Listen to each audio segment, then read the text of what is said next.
'Tis the season. What's going on, everybody? Welcome into First Take on this Christmas Eve. Good morning, Kendrick Perkins. Good morning, Max Kellerman. How we doing? Good morning. Good morning. What's going on, Molly? See if I'm good. I can't wipe that smile off of Kendrick Perkins' face in the next few minutes. Right? Yeah, he might be more like the Grinch. But guys, we had a full slate of NBA action. Let's dive right into it. The Celtics beating the Bucks by 1 point. Max, do you think the Celtics are definitely better than Milwaukee? Oh, they're not definitely better. They were barely better last night. It's not like Tatum called glass. Let's be honest. You know, there was some luck involved in that. Tatum is a fantastic player, but he was aided a little bit by luck, and it was a tough game. I'll say this. The Celtics, who I thought, I'm not thinking about them in the Eastern Conference Finals, they definitely have chances. If Jaylen Brown is really, basically as good as Jayson Tatum or thereabouts, right? But you can't say they're definitely better than the Bucks after one game. Listen, what have the Bucks been missing, right? A guy like Drew Holiday, according to Kendrick Perkins. Well, guess what? They got a guy like Drew Holiday now. And they got Middleton. And they got the Freak. No, and by the way, and they got Lopez. And they can play... they can't play five out quite like they used to, but they can still do it, and they have another playmaker who you trust under pressure in Drew Holiday. No, you can be impressed with the Celtics, sure, but to say that after last night they're definitely better than the Bucks when it comes down to the last possession, and then even after that sort of lucky three-pointer, Giannis had to miss a free throw for it not to go into overtime. No way you can say the Celtics are definitely better than the Bucks after last night. Yes, you can, Max. And if you watch the game, the Celtics built up a 17-point lead, I believe it was. And when you look at the Celtic lineup, first of all, I'm not taking anything away from the Milwaukee Bucks. I think Drew Holiday was a great addition to the Milwaukee Bucks. But let's look at the additions that the Boston Celtics made this offseason. Getting a guy like Jeff Teague to provide that offensive firepower off the bench.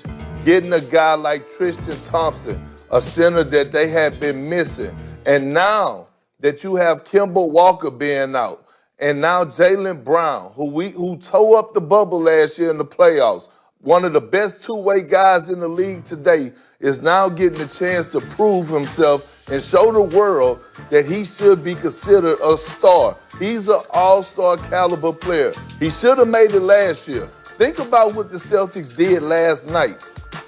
They had two guys in Jayson Tatum and Jaylen Brown who had 30 points apiece in their debut. The first time ever in Celtic history. The sky's the limit for the Boston Celtics. They're a better team than the Bucks, and they were missing Kemba Walker, that one of their all-stars. So when you look at them, they have a guy like Grant Williams who could come in and play the 3, 4, or 5. Who's an underrated defender. You have Marcus Smart.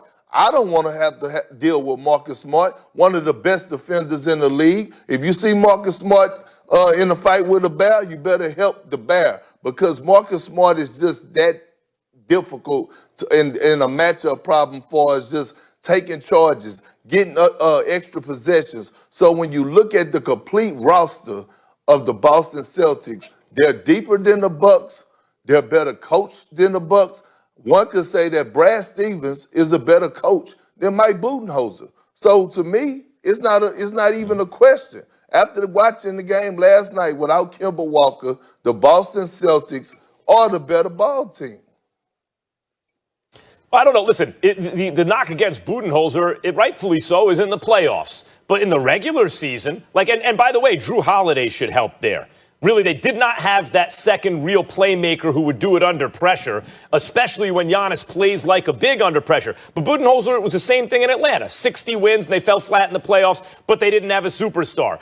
And then since then, with the Bucks, they're basically a 60-win team every year. Now they do have a superstar, but they didn't have that real Robin to pair with them. I'm not sure that Drew Holiday is good enough to be that Robin, but you are. You made the argument here on this show the other day that Drew Holiday could be that dude.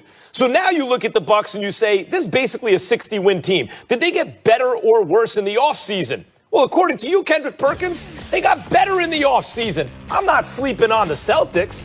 Yeah, everything they you say did. about the Celtics is right. Jeff Teague's an excellent addition, and you're right, they were a little undersized at the 5, and Tristan Thompson helps them there a bit. There's no question Jaylen Brown's ascension helps. They don't have Kemba, who knows what he'll be when he'll get back and what he'll be when he does get back. They don't have Gordon Hayward. He's gone. No, I mean, yeah, you could argue the Celtics got marginally better, but the Bucks, if anything, got a little better. And we're talking about the kingpins of the East, at least in the regular season. So why is it that the Celtics are definitely better again? But Max, now you're bringing up the regular season, but every time you have an argument, you talk about the playoffs that when it matters the most, right? When it matters the most. Brad Stevens has proven that he could at least take the Celtics to the conference finals. I believe he's done that 3 out of his three years since he's been the head coach of the Boston Celtics. And by the way, Jayson Tatum and Jaylen Brown are only going to get better. Jayson Tatum is on the verge of reaching that superstar type status. Jaylen Brown will be an all-star this year. And when Kemba gets back, it adds more depth. Jeff Teague could possibly be a 6th Man of the Year candidate. So when you look at their roster, Max, again, they are deeper. And look, don't even leave out your guy, Daniel Tice. He played phenomenal last night, an underrated guy who don't get enough credit. So the Celtics have the better team when it matters the most, right? That's what you always say, the playoffs. Forget the regular season. But when it matters the most, who's going to step up? That's what you always say. Well, look, the Celtics in this iteration of the team, or at least under Brad Stevens, has never been to a finals. Now, the Bucks got knocked out even before then, but the issue was so obvious with the Bucks, and I wouldn't just say, oh, it's Budenholzer, it's coaching. You have to look at Budenholzer, of course, but I wouldn't say that's the reason. The reason is they wall up against Giannis, and who else can go get their shot and run the offense at a good enough level and hit big shots under those circumstances that they can be a legitimate Robin? It's not really Middleton. Middleton is more than a 3-and-D guy, but if he's putting the ball on the floor, making decisions, and doing all those things, that means the defense is winning, right? So they went and got Drew Holiday. They still got Brook Lopez. They got a big who can defend the rim and bomb. They have, obviously, they have Giannis, who's the best player in the East, unless Durant is 100%. You're acting as though a 60-win team who improved is certainly lesser than a team who, if anything, has underachieved for a variety of reasons in the last season or two. Well, Max, I'm only going off what you say, when it matters the most. And yes, it is on Budenholzer, because if you go into the playoffs are about adjustments.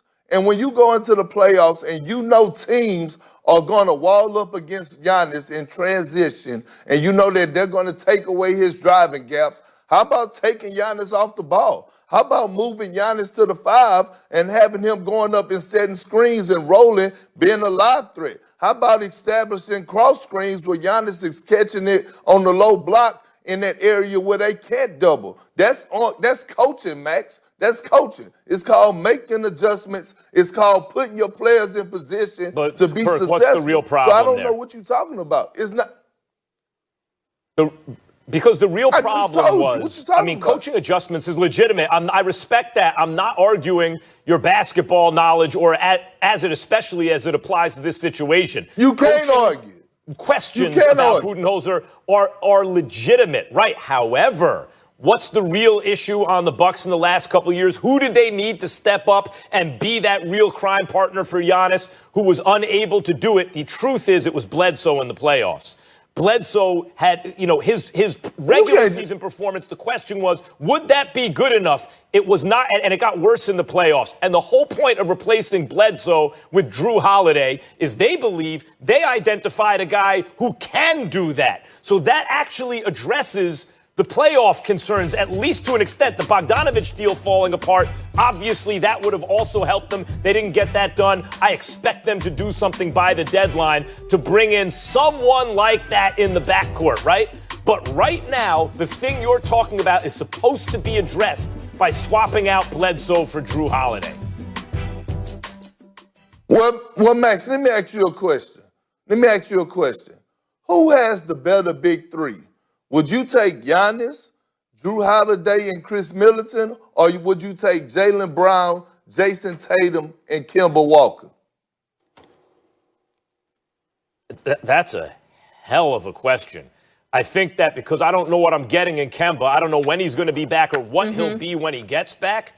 Maybe I might take the Bucks. I might take the Bucks. And the only reason that's even an interesting question is because of the ascension of Jaylen Brown. If Jaylen Brown is really who we saw last night, if that's him, if the gap between Tatum and Jaylen Brown is really very small, then we can revisit this later in the season. But right now, I'll take the Bucks. Yeah, just Kurt, keep you know tiptoeing. who I'll take in Boston? Keep tiptoeing around the question. Who was that, Molly? I'll take KG. I'll take Paul Pierce.